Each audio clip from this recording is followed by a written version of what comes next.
율법의 행위로서는 의롭다함을 얻지 못한다. 의롭다함을 얻지 못하면 구원을 받지 못한다. 그런 의미가 됩니다. 그 의롭다함, 구원을 무엇으로 받느냐? 그 믿음으로 의롭다함을 받고 구원을 받습니다. 그러면 율법의 행위가 무엇인가? 그 율법의 행위는 그러니까 답이 나왔죠. 믿음 없이 율법 규정을 행하는 것이다. 왜요?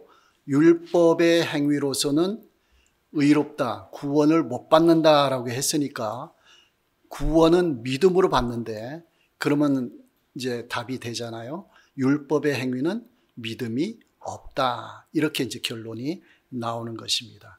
그 믿음은 마음의 작용입니다. 믿음은 몸에 있는 게 아니고 행동에 있는 게 아니고 가장 기본적으로 마음의 작용입니다. 그러니까 마음에서 믿음이 발생하는 것이죠. 그러니까 로마서 10장 9절 10절 말씀에 내가 만일 내 입으로 예수를 주로 시인하며 또 하나님께서 그를 죽은 자 가운데서 살리신 것을 내 마음에 믿으면 구원을 받으리라. 사람이 마음으로 믿어 의에 이르고 입으로 시인하여 구원에 이르느니라. 마음에 믿으면 구원을 받는다 했습니다. 그리고 로마서 10장 17절에는 믿음은 들음에서 나며 들음은 그리스도의 말씀으로 말미암았느니라 했습니다. 자, 그러니까 종합하면은 말씀을 마음에 받아들여서 믿음이 생기면 구원을 받는다. 이렇게 되는 거죠. 그러니까 마음이 있고 말씀이 있고 구원이 나타나죠. 마음에서 말씀이 있을 때에 누가 역사를 해 주시는 거죠? 성령께서. 이런 과정을 통해서 구원이 이루어진다라는 것입니다. 그 성경에서 보면요, 그 마음을 강하게 강조할 때는 말세 현상이 나타날 때예요. 그 이스라엘 백성이 멸망당할 때 선지자들을 통해서 마음을 강조했습니다. 그 3번 멸망당했거든요. 북이스라엘이 아수르에게, 남유다가 바벨론에게, 또한 예수님 직후에 로마에게 유대 나라가 완전히 멸망당했습니다. 그러니까 말세의 마음을 강조하는데요. 북이스라엘이 아수르에게 멸망당할 때는 그 이사야 선지자를 통해서 너희가 입술로는 나를 존경하지만 마음은 내게서 멀도다. 그 말씀이 북이스라엘이 멸망할 당시에 주신 말씀인 거예요. 또한 남유다가 바벨론에게 멸망당할 때 예레미야와 에스겔 선지자를 통해서 새 언약을 주셨죠. 새 언약. 그 새 언약은 무엇을 강조했다고요? 마음을 강조했다 그랬죠. 마음과 성령을 강조했다. 이렇게 강조했다는 것은 무엇을 의미하죠? 이게 부족하다라는 거죠. 이게 안 되니까 강조하는 거예요. 그 말세라는 것은 세상 끝난다는 건데 멸망당한다는 건데 멸망당하는 근본적인 이유가 어디에 있다고요? 마음에 있다. 이것을 이제 강조하는 것입니다. 그리고 유대 나라가 주후 70년 예수님이 십자가에 죽으시고 40년 후에 로마에 의해서 완전히 멸망당합니다. 예루살렘 성전 다 파괴당하고 성도 파괴당하고 모든 이스라엘 백성이 다 세계 각지로 쫓겨나게 됩니다. 나라도 빼앗긴 상태가 되죠. 그래서 몇 년 동안 그게 지속됩니까? 1948년까지 1900년 동안 나라 없는 서름을 당한 거예요.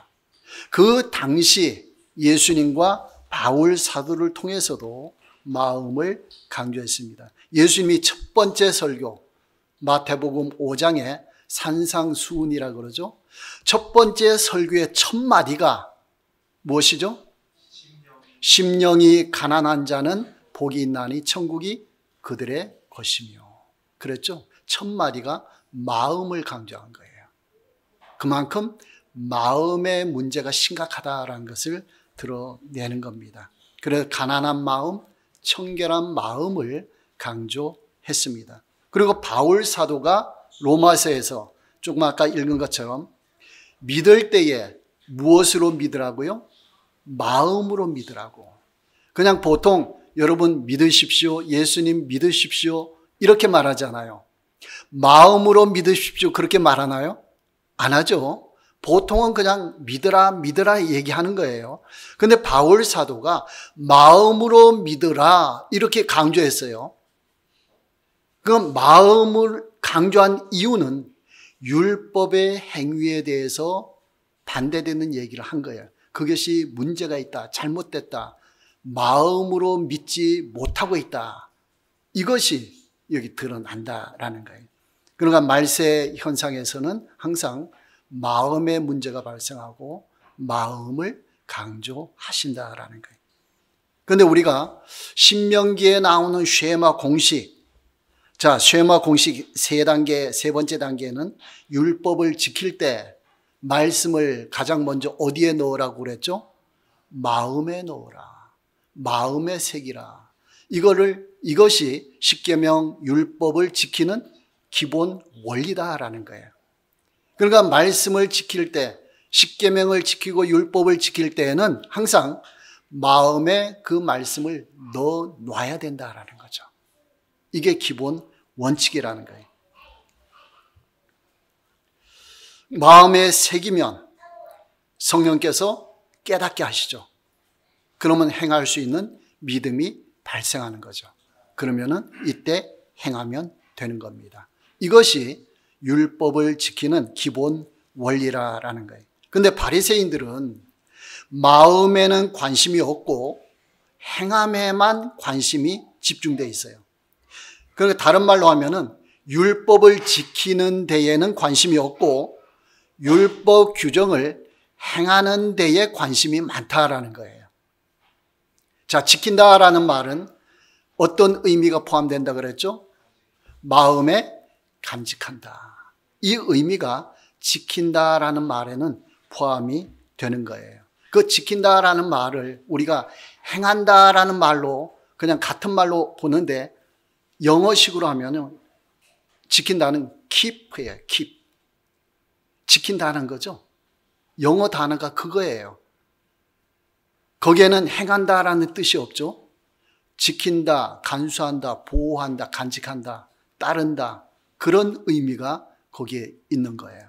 그러니까 말씀을 행하는 게 아니고 말씀을 지키라라고 했어요. 요걸 이제 차이점을 잘 구분하셔야 되는 것입니다. 그건 마음에 간직하지 않으면은 성령께서 역사하지 않으셔요. 그건 믿음이 발생하지 않는 겁니다. 그러니까 율법은 행하는데 믿음 없이 성령의 역사 없이 행한다 이렇게 되는 거예요. 그러니까 결국 믿음이 발생하지 않으니까 유대인들 바리새인들에게는 예수님도 믿지 못하게 되는 거죠. 그러니까 십자가에 못 박아 죽게 만들게 되었다라는 거예요. 예수님도 믿지 못한다라는 거죠. 그러니까 이렇게 하는 행위가 율법의 행위예요. 그런데 바리새인들이 율법을 잘 행했어요? 행하지 않았어요? 열심히 행했죠. 그런데 믿음이 없이 예수님을 죽게 만들었어요. 그러니까 믿음이 전혀 없었다. 이렇게 결론이 나게 되는 것입니다. 그러니까 로마서와 갈라디아서에서 율법의 행위를 비판합니다. 갈라디아서 3장 2절과 5절에 보면요. 너희가 성령을 받은 것이 율법의 행위로냐 혹은 듣고 믿음으로냐. 5절 말씀에 너희에게 성령을 주시고 너희 가운데서 능력을 행하시는 이의 일이 율법의 행위에서냐 혹은 듣고 믿음에서냐라고 했습니다. 그러니까 성령은 마음 속에서 말씀을 통해서 역사를 하십니다. 그러니까 율법의 행위는 성령의 역사가 없이 사람이 그냥 행하는 것이 된다라는 거예요. 자, 우리가 쉐마 공식 4단계를 통해서 보면요, 바울 당시 유대인들은 쉐마 공식 1단계와 4단계에는 관심이 많이 있어요. 매우 집중되어 있습니다. 1단계가 뭡니까? 오직 여호와는 유일하신 하나님이시다. 이것을 인정하라라는 것이죠. 자, 바리새인들이 하나님을 인정했어요, 안 했어요? 인정했죠. 그들이 다른 신을 섬겼어요, 안 섬겼어요? 안 섬겼죠. 우상을 숭배했어요, 안 했어요? 안 했죠. 1단계는 철저히 지킨 거예요. 그 다음에 4단계가 뭡니까? 자녀들에게 부지런히 가르치라. 자, 유대인들이 자녀들에게 율법을 가르쳐야 안 가르쳐요? 엄청 가르치죠. 이게 쉐마잖아요. 이게 지금까지 유대인들의 전통으로 내려오고 있잖아요. 1단계와 4단계는 철저히 수행합니다. 근데 문제가 뭐냐? 쉐마 공식에 2단계와 3단계에는 관심이 없다라는 거예요. 2단계가 뭡니까? 마음과 뜻과 힘을 다하여 하나님을 사랑하라 라는 거예요. 그 하나님을 사랑해야 돼요. 사랑하는 것은 마음의 작용이에요. 나 사랑한다라고 하면서 마음의 사랑이 없으면 그건 사랑이 아니에요. 그건 껍데기예요. 형식이에요. 사랑은 마음의 작용이에요. 영적인, 인격적인 교제를 통해서 이루어지는 거예요. 그러니까 다윗과 같은 경우는 하나님을 사랑했죠.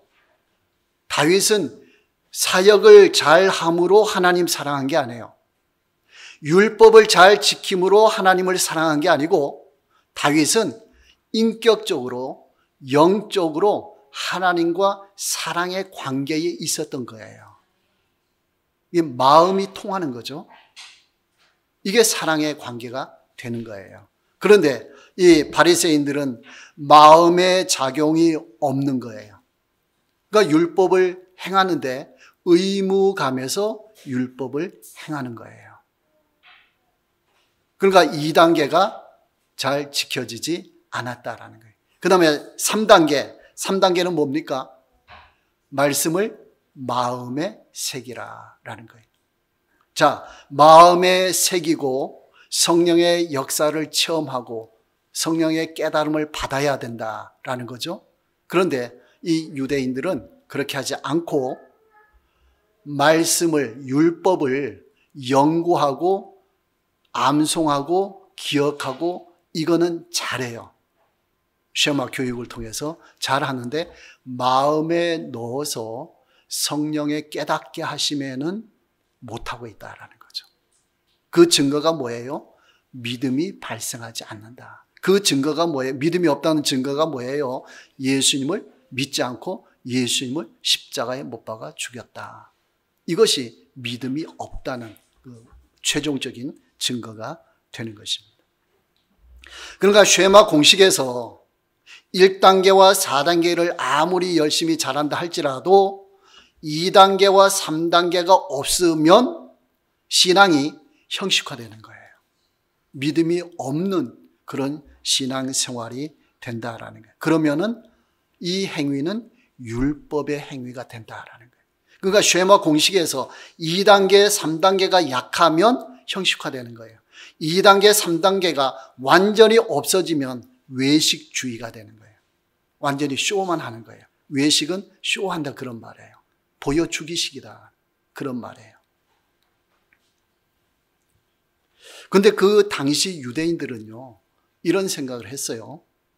율법 행위를 잘 하는 것이 곧 하나님을 사랑하는 것이다. 맞나요? 틀리나요? 틀리죠? 이건 착각이었어요. 그래서 더 열심히 해야 된다. 더 열심히 해야 된다. 율법의 행위를. 그러면서 세부 조항을 만들어서 철저하게 행하려고 애를 썼던 거예요. 근데 행하려고 하면 할수록 하나님과의 관계는 점점 멀어지는 그런 상황이 되었다라는 거예요. 마태복음 23장 23절에 화 있을진저 외식하는 서기관들과 바리새인들이여 너희가 박하와 회양과 근처의 11조는 들이되 율법에 더 중한 바 정의와 긍휼과 믿음은 버렸도다. 그러나 이것도 행하고 저것도 버리지 말아야 할지니라 했습니다. 자, 11조 채소 하나 팔아도 그걸 가지고 11조 다 했어요. 철저하게 했죠. 근데 뭔 버렸다고요? 무엇은 버렸다고요? 믿음은 버렸다. 근데 예수님은 이것도 행하고, 그러니까 11조도 행하고 믿음도 버리지 말아야 된다. 그렇게 말씀을 주시는 거예요. 그 다음에 누가복음 11장 42절에는 화 있을진저 너희 바리새인들이여 너희가 박하와 운향과 모든 채소의 11조는 들이되 공의와 하나님께 대한 사랑은 버리는도다. 여기서는 11조는 잘하는데 사랑은 버렸다라고 했어요. 자, 믿음과 사랑은 무엇의 작용이라고요? 마음의 작용이라. 행위로부터 나오는 게 아니에요. 이걸 착각하면 안 돼요. 바리새인들은 그걸 착각한 거예요. 행위를 잘하면 이게 믿음이고 행위를 잘하면 이게 사랑이다 이렇게 생각한 거예요. 그건 순서를 거꾸로 한 거예요. 믿음을 갖고 마음의 사랑을 갖고 있으면 11조를 할 수 있다. 마음의 믿음과 사랑을 갖고 있으면 율법을 지킬 수가 있다. 이렇게 돼야 돼요. 순서가. 그게 쉐마 공식이 가르쳐주고 있는 거예요. 그러니까 예수님은 이 바리새인들이 율법 규정은 철저하게 행했지만 믿음과 사랑은 버렸다라고 책망을 하십니다. 그러니까 이것은 율법을 올바로 지키는 행위가 아니다라는 거예요. 그러니까 이 바울 사도는 예수님을 만나기 전에 그 바리새파 율법 학자예요. 가장 훌륭한 선생님 밑에서 공부하는 학생이었어요. 그런데 그 당시에는 율법 행위가 옳다 그러면서 따랐잖아요. 그러면서 예수 믿는 사람들을 다 감옥에 가두려고 다메섹으로 가다가 누구를 만났어요? 예수님을 만났죠. 예수님을 만났더니 완전히 변화됐어요. 180도. 율법의 행위가 완전히 잘못됐구나. 그러면서 바울 사도는 율법의 행위를 계속 비판하면서 이거 잘못됐다. 이건 잘못된 방향이다. 이렇게 지적을 하고 있다라는 거예요. 요한복음 14장 21절에 나의 계명을 지키는 자라야 나를 사랑하는 자니 했습니다. 계명을 지키면 사랑한다라는 거예요. 자, 지킨다라는 말은 잘 이해를 하셔야 되기 때문에 계속 반복합니다. 그냥 행하는 것이 아니고 어떻게 하는 거예요? 마음에 간직해서 행하는 것이 지킨다라는 뜻인 거예요. 이걸 놓치면 안 됩니다. 그러니까 지켜 행하는 자에게는 믿음이 발생해요, 안 해요? 믿음이 발생하죠. 마음속에서. 사랑이 발생해요, 안 해요? 발생하죠. 마음속에서. 누가 역사하시니까요? 성령께서 역사를 하시니까. 그러니까 이 지켜 행하는 것을 계속해 나가면은 결국에는 쉐마 공식에서 가장 높은 단계가 뭐라고 했죠? 계명 중에서 마음과 뜻과 힘을 다하여 하나님을 사랑하라. 이게 최고 높은 계명이라 그랬죠? 여기까지 우리가 올라가야 되는데 율법의 말씀을 지켜 행하는 자에게 이런 길이 열린다라는 거예요. 지켜 행하지 않고 그냥 행하는 자에게는 여기까지 도저히 올라갈 수가 없는 거예요. 우리는 지켜 행해야 된다라는 거예요. 그 믿음의 행위를 할 때에 올라갈 수가 있다라는 것입니다. 그 믿음의 행위는 뭐냐? 우리가 이제 거꾸로 다 알 수가 있죠. 마음으로부터 나오는 행위예요. 하나님을 믿는 마음으로 율법을 지킬 때 믿음의 행위다라는 거예요. 그러니까 이것은 야고보서에서 권장하는 행위예요. 야고보서 2장 21절에서 23절 보면요. 우리 조상 아브라함이 그 아들 이삭을 제단에 바칠 때에 행함으로 의롭다 하심을 받은 것이 아니냐. 내가 보거니와 믿음이 그의 행함과 함께 일하고 행함으로 믿음이 온전하게 되었느니라. 이에 성경에 이른바 아브라함이 하나님을 믿으니 이것을 의로 여기셨다는 말씀이 이루어졌고 그는 하나님의 벗이라 칭함을 받았나니 했습니다. 21절에서는 행함으로 의롭다함을 받았다라고 했어요. 그런데 23절에서는 믿음으로 의롭다함을 받았다라고 했어요. 자, 이게 무슨 뜻일까? 같은 본문인데 한쪽에서는 행함으로 받았다 그러고 한쪽에서는 믿음으로 받았다라고 그렇게 말씀하고 있어요. 요걸 이제 잘 종합해야 되는 거예요.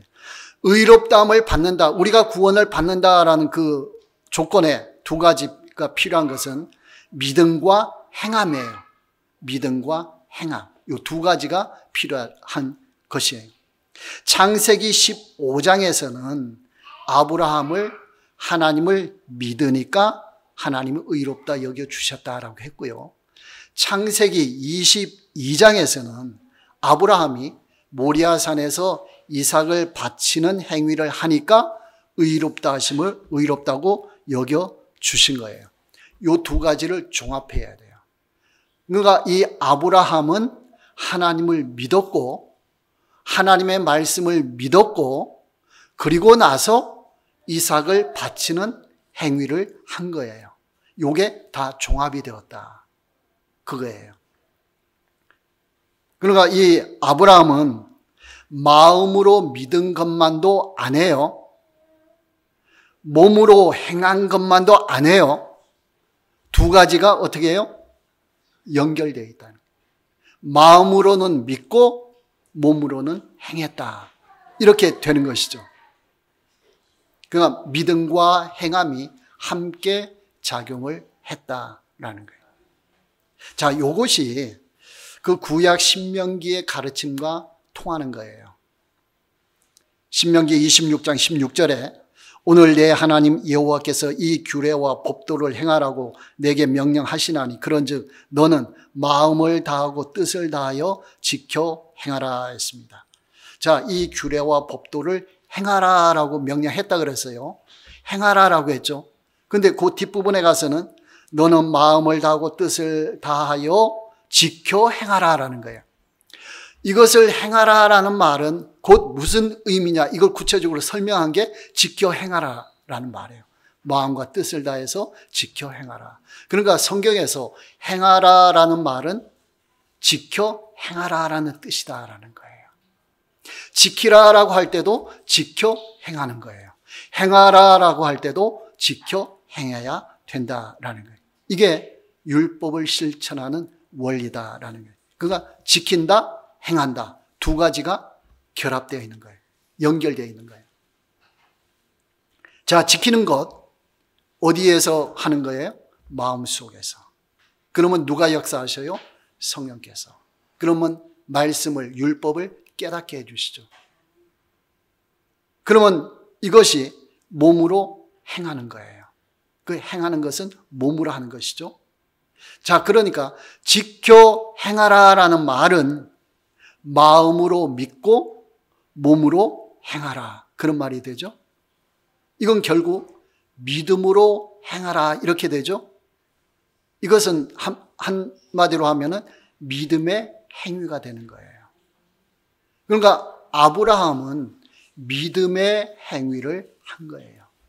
신명기에서도 지켜 행하라 계속 반복해서 말씀하시는 것은 율법의 행위를 하라 이 말이 아니고 믿음으로 행하라 그런 말이에요.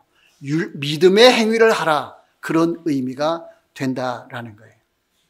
로마서 1장 28절 말씀, 그들이 마음에 하나님 두기를 싫어하며 하나님께서 그들을 그 상실한 마음대로 내버려 두사 합당하지 못한 일을 하게 하셨으니 라고 했습니다. 여기 그들은 이방인들이에요. 유대인이 아닌 이방인들. 이방인들에게는 양심을 하나님이 주신 거예요. 양심의 일반 계시를 주셨어요.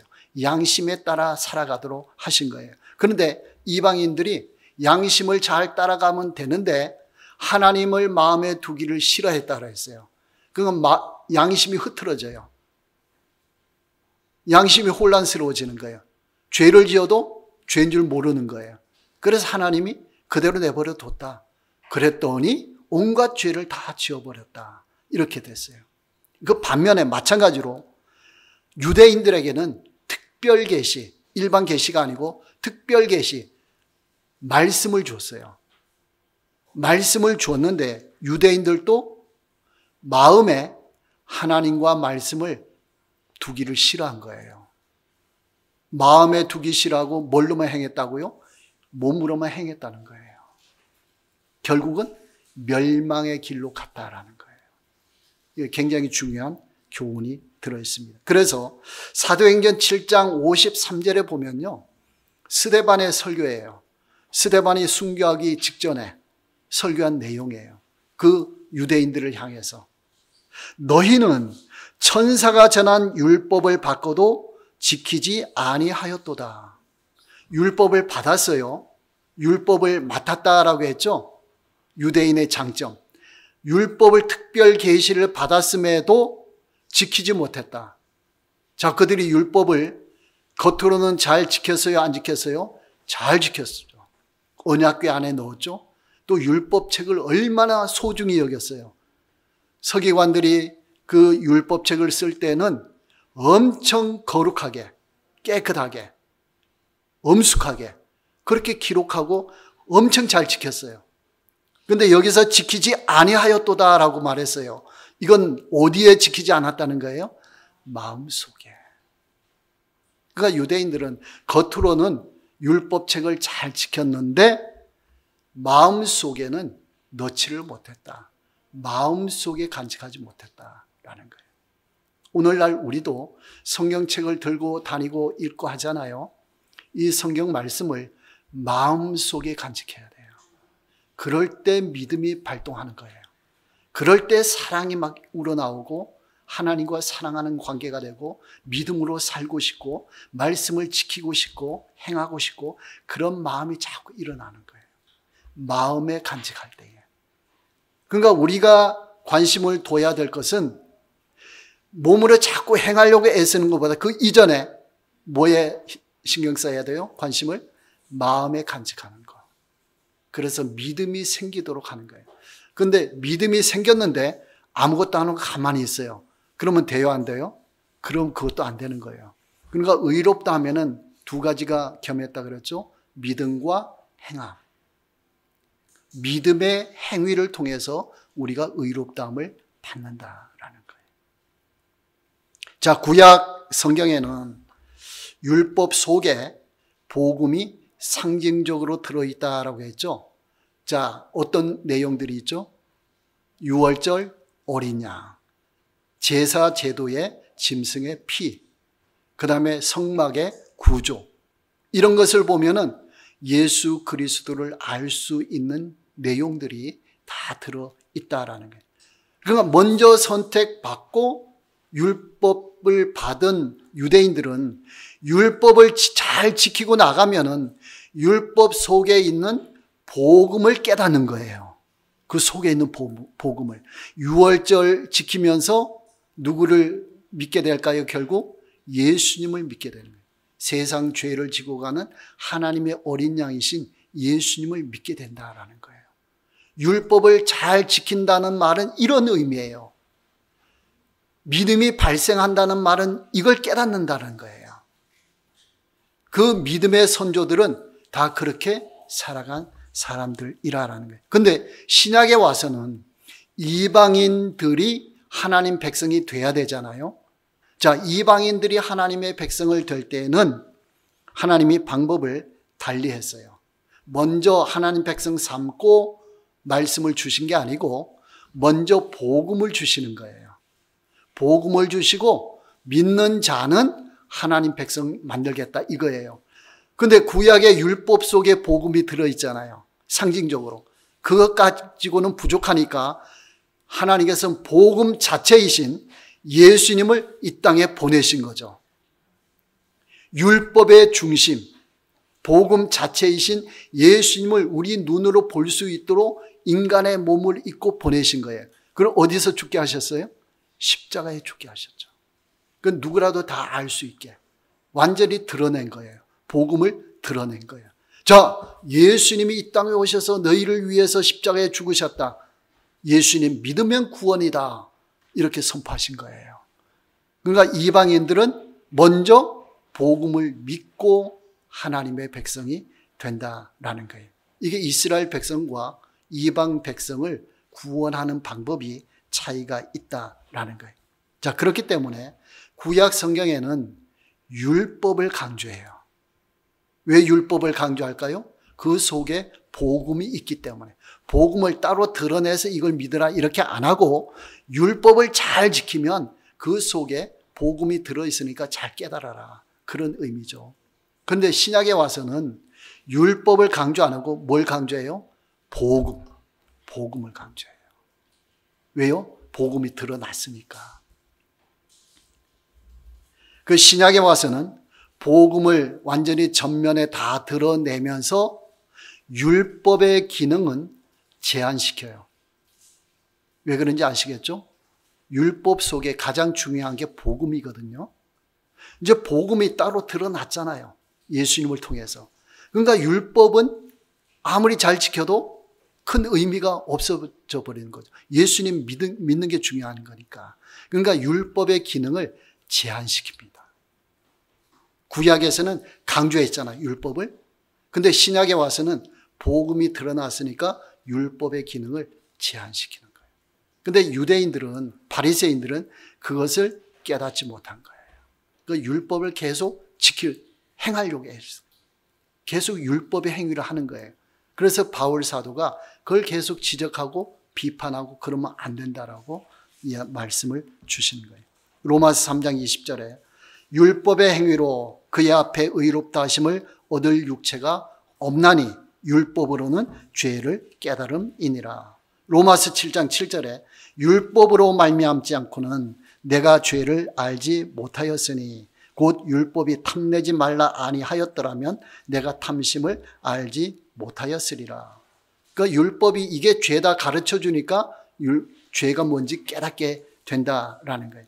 그리고 갈라디아서 3장 24절에 율법이 우리를 그리스도께로 인도하는 초등교사가 되어 우리로 하여금 믿음으로 말미암아 의롭다함을 얻게 하려 함이라 했습니다.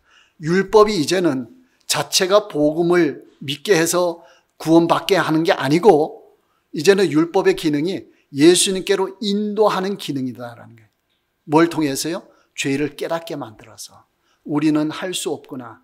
우리는 율법을 다 지킬 수가 없구나. 그러니까 예수님을 믿어야지. 이렇게 예수님께로 오도록 만든다라는 거예요. 그러니까 신약에서는 복음이 드러났기 때문에 구약과는 다르죠. 구약에서는 율법 속에서 복음을 깨달으라라고 했는데 신약에서는 그게 아니다라는 거예요.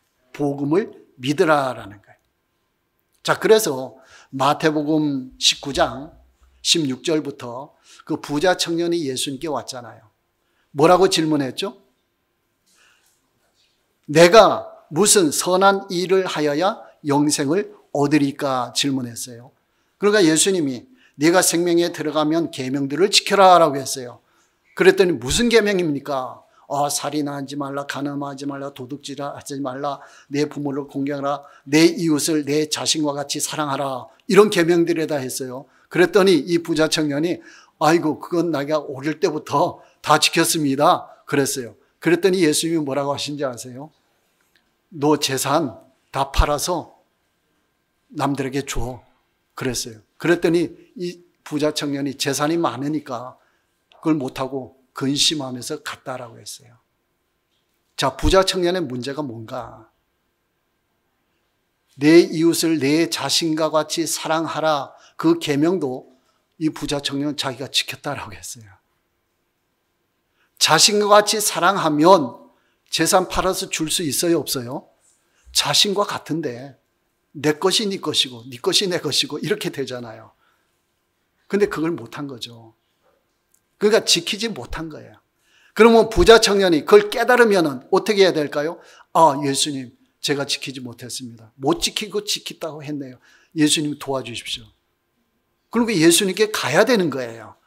그런데 이 부자 청년은 예수님께로 간 게 아니고 예수님을 떠나가 버렸어요.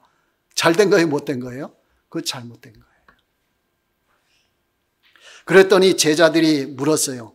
예수님, 부자 청년 정도 되면 구원 받아야 되는데, 영생을 받아야 되는데, 그럼 누가 도대체 영생을 받을 수가 있습니까? 그랬더니 예수님 대답이 무엇인지 아세요? 사람으로서는 할 수 없으나 하나님으로서는 다 하실 수 있느니라. 주어를 바꾼 거예요. 사람에서 누구로요? 하나님으로. 하나님은 하실 수 있다. 부자 청년이 첫 질문한 게 잘못됐어요. 요게 잘못된 거예요. 내가 무엇을 하여야 영생을 얻으리까? 그렇게 질문했죠. 그리고 예수님은 계속 질문하면서 어떤 결론을 내셨어요? 사람으로서는 할 수 없으나 하나님은 다 하실 수 있다. 주어를 바꿔줬어요. 그 신앙생활 잘한다는 것은 이 주어를 바꾸는 거야. 자꾸 바꾸어가는 작업이에요. 이게 이제 마음속에 자꾸 새기면은 그런 역사들이 일어나게 된다라는 거예요. 그런 축복이 있기를 바랍니다. 그러니까 율법은 인간 스스로는 지킬 수 없다는 것을 깨닫게 해줘요. 그럼 우리는 어떻게 해야 되죠? 그걸 인정하고 누구한테로 가야 돼요? 예수님께로, 하나님께로 성령의 도우심을 구해야 되는 거예요. 그래서 갈라디아서 4장 4절 5절에 때가 참에 하나님이 그 아들을 보내사, 이건 뭐예요? 예수님을 성육신 시켜 주셨다라는 거예요. 그러면서 5절 말씀에는 율법 아래에 있는 자들을 속량하시고 구원하시고 해방시켜 주신다라고 했어요. 때가 참에 예수님이 이 땅에 오셔서 율법에 고통당하는 자들을 해방시켜 준다, 구원시켜 준다라는 거예요. 이게 율법의 행위에서 믿음의 행위로 가는 거예요. 그럼 마태복음 11장 28절에 예수님 말씀했죠. 수고하고 무거운 짐진 자들아, 율법의 고통에서 힘들어하는 자들아, 다 내게로 오라. 예수님께로 오라. 내가 너희를 쉬게 하리라. 그런 말씀을 주신 것입니다.